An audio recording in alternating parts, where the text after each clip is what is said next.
Welcome back, everybody. My name is Brandon Baker from Black Dog BBQ, and today I'm teaming up with Charbroil Grills to show you how to make a Cajun turkey in their new and improved Big Easy outdoor air fryer.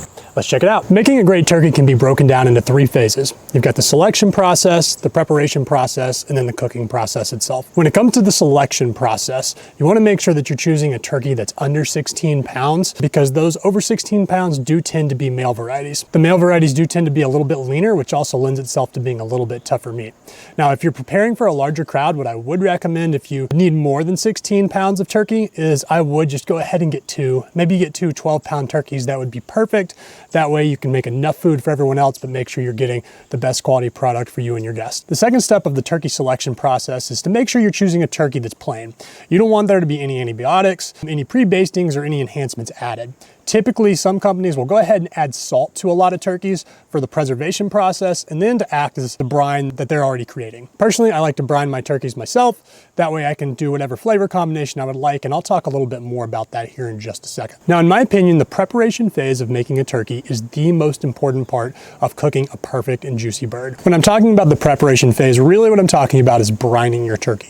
You can do this in a wet brine, you can do it in a dry brine, or you can do a combination of the two to really maximize the flavor and make the most crispy skin possible. Now, over the next couple of days, we're going to be doing a combination of wet brining and then dry brining the turkey. And before I talk about the process of how we'll be doing that, let's talk a little bit about what a wet and a dry brine are. Your wet brine is going to start at its base with a combination of about a gallon of water per half a cup of salt. Now, you can add other seasonings in there, you can add herbs in there to add other flavors. I recommend doing so, and I will be doing so today. But at its base, you want to use that measurement as a starting point with that 1 gallon of water and half a cup of salt. Depending on what you're cooking, so for instance, today we're doing a turkey, you're probably going to need more than that. So I'll probably do 2 gallons of liquid and a full cup of salt. Now, dry brining is very simple. It is just the process of adding salt on top of a piece of meat. You're gonna do so liberally, and what that does, whether it's a wet brine or whether it is a dry brine, A, it's gonna help to tenderize the meat, and B, it's gonna help that salt penetrate all the way down into the meat so that you can have more layers of flavor. So a general rule of wet brining is you wanna brine that meat for about an hour per pound. Today I picked up about a 15-pound turkey, so I'm gonna let this brine for quite a while. So I'll probably put this in the fridge overnight and then come back to it tomorrow to continue the preparation phase. Once that's done, my best recommendation to do, if you do have the time, is to take that turkey out of the wet brine the next day, put it on a wire rack in your fridge, and let that sit until it starts to dry. Generally about a day. Now, I will say today I'm going to reduce that step just for the sake of time. So I'll let the turkey sit in the refrigerator for somewhere between about 4 and 8 hours. Then I'll make sure that I pat it dry really well with a paper towel. And what that's going to do is really allow the outside skin of that turkey to get crispier, which is what everybody wants for their turkey. Now, for the wet brine that I'll be creating today, I'm going to stick with the fall theme. So it's going to be an apple cider based brine. So besides the salt, water, and apple cider that we'll be using, I'll be throwing in some aromatics as well as some lemons, some onions, and some seasonings too. Now, today I'll be preparing the wet brine in really 2 phases so you guys can see a little bit more into that process. So what you're going to do when you're preparing that brine is you want to put both your liquids and then your salt, and if you have any sugars, you want to add all of that to a pot over heat. That way, all of the salts and the sugars can dissolve. You let that cool, and then you add in your aromatics and anything else that you're going to be throwing in there. So I'm going to be cooking just a sample size in a pot so you guys can see that process. It's very quick and it's very easy. And then I'll make the rest of the brine on the side so we can use that for our bird. Now, the last step of the preparation phase for your turkey is going to be to add butter underneath the skin. To me, this is optional. You can definitely do this. It does add flavor. Today, I will be transparent. I will not be doing that step, and I think that we're still gonna have an awesome end product. Now, lastly, let's talk about the cooking phase. You can do this in a variety of different ways. I've deep fried a turkey. I've done your traditional roasting method before. I've smoked turkeys, but today I'm actually gonna be trying something new that I haven't done before. So today, I've got Charbroil's new, the Big Easy outdoor air fryer, and I'm gonna be using that to prepare our turkey today. But when you're thinking about an air fryer, how beneficial is that in your day-to-day use? I use it all the time inside, whether I'm making food for our kids or whatever it might be, just a quick and easy meal. So being able to take that outside and prepare a larger cut of meat, I think is very beneficial. Now, there's a few key benefits that I'm really looking forward to testing out with this air fryer method. Number one, if you think about deep frying a traditional turkey, how many gallons do you have to use? A lot of times it's between about 2 and 3 gallons of peanut oil that you typically use to prepare a turkey, which is number one, expensive. You're looking at about $40 to get that much oil. And 2, that takes a long time to heat up. With this product, you're just totally skipping that step. You'll put the oil on the outside of the bird itself, and that's about it. So with this product, the general rule of thumb is you're gonna be cooking the piece of meat for about 10 minutes per pound. So since this turkey is about 15 pounds, we're looking at about 150 minutes. So about 2.5 hours roughly is what I'm estimating for this cook. Now again, for this step, I'm gonna be making a smaller version of the same brine that I'm gonna be making in bulk for the actual turkey. But I want you guys to see this step because A, it's important, and B, it's also extremely easy to do. 3 minutes later, the base of the brine is already done, and it is literally that simple. Now I just turn the heat off, and I'm gonna add in the rest of my ingredients and set that aside. We've added in the rest of our ingredients, so now I'm just gonna let this sit until it's cool to room temperature, make a bigger batch like I mentioned, and dunk that turkey in. All right, as you can see, I have made a stock pot full of brine, and we've got about 2 gallons of liquid in here, not to mention all of the other ingredients and the aromatics that we added. And so now the only other step to do, because this is now cooled, is we're gonna add in our turkey. Here we go.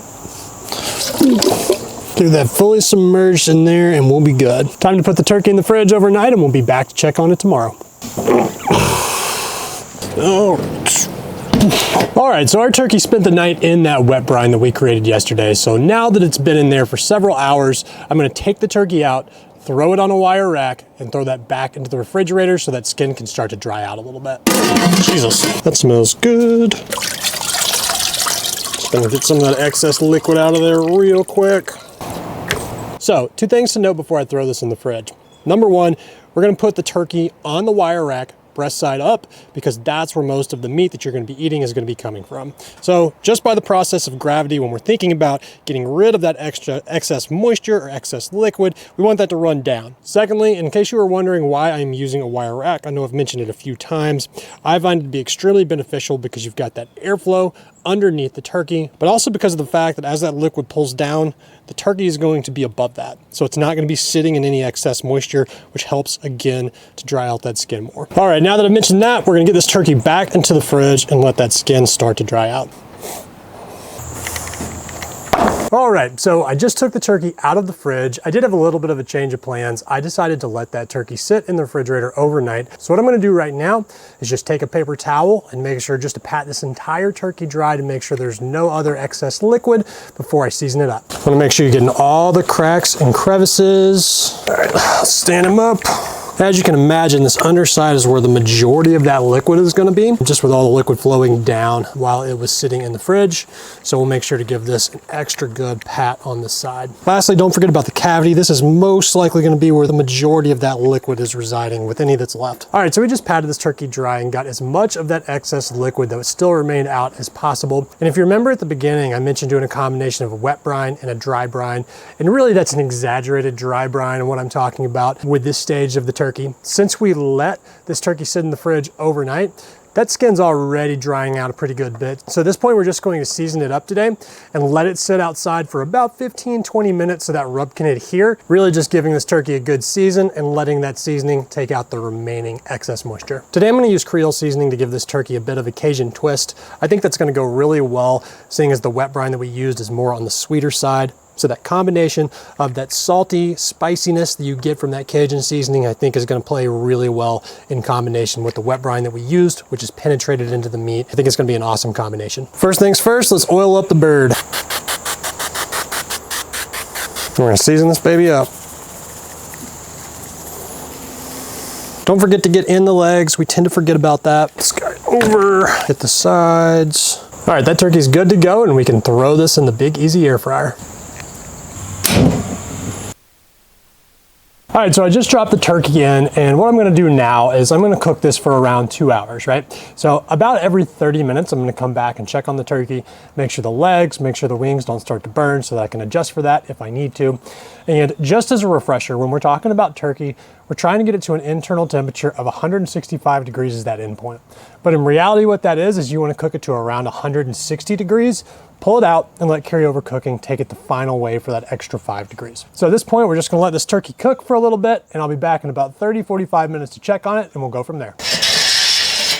All right, we're about 1 hour in and this turkey still has a long way to go. It's registering about 85 to 90 degrees depending on where I'm temping it at. So we're gonna put it back in and let it continue cooking. All right, it's been about 3 hours now and it took a little bit longer to do this final check on the turkey than I anticipated. Was dealing with some wind issues and thus it took a little bit longer to cook. That being said, the turkey has finally hit about 160 degrees, 162 degrees. So I'm gonna pull this now, show it to you guys, and then let it sit for a little bit so it can cool off before we carve it up. That is a good looking bird.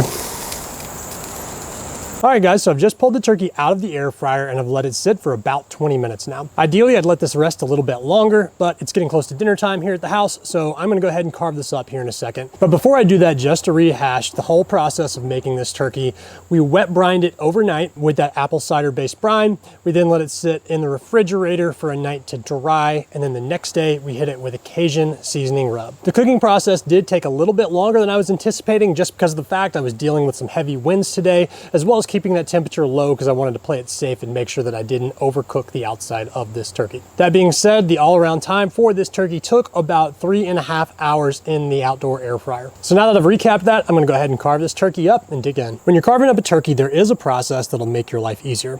And what you wanna do is start by taking off both the wings and then the legs as well. After you do that, you'll detach the breast so that you can cut that into individual slices. I'm just gonna take my knife all the way down until I can find the joint. It'll take a second to do that, and then you will just simply detach the joint from the rest of the turkey. I will go ahead and get this wing while we are over here. Same process. There we go. This looks delicious. Can't wait to bite into that leg. And we'll get this. Let's get these over here. That's what we're looking for.